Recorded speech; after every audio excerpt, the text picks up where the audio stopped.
మీ ఈ ప్రభుత్వం నెరవేర్చింది మీ మినిట్స్ అంతా మేము నెరవేరుస్తామని మా ఓట్లు వేయించుకొని గెలిపించిన కూటమి ప్రభుత్వము ఈ బడ్జెట్లో డబ్బుల విషయం ఆర్థిక పరిస్థితిని మేము అర్థం చేసుకోవాలంట. ఎలా అర్థం చేసుకోవాలో మాకు అర్థం కదా. అంగన్వాడీల పోరాటాన్ని అర్థం చేసుకోవాలని మేము కోరుతున్నాము.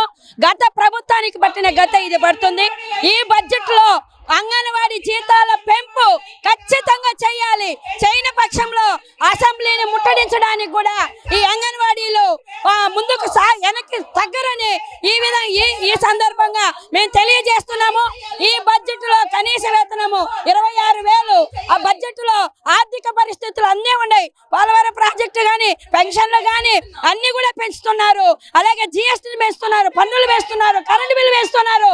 అయినప్పటికీ అంగన్వాడీల జీతాలు పెంచలేదు. పెంచకపోగా యాపుల మీద యాపులు, పనిభారం, విపరీతమైన పనిభారం. ప్రతి క్షణము రిపోర్ట్లు ఇవ్వడానికి మాకు అధికారులను ముట్టడించి చేసి అధికారుల దగ్గర మమ్మల్ని మానసికంగా ఇబ్బంది పడుతుంది.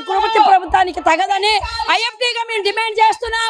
ఈ అసెంబ్లీలో అంగన్వాడీల జీతాలు పెంచాలని మేము ఈ డిమాండ్ పూర్తిగా చేసలేని పక్షంలో అసెంబ్లీని ముట్టడించడానికి మేము ఎంత మాత్రం వెనక్కి తగ్గము. గత ప్రభుత్వానికి పట్టిన గతే ఈ ప్రభుత్వానికి పడుతుంది.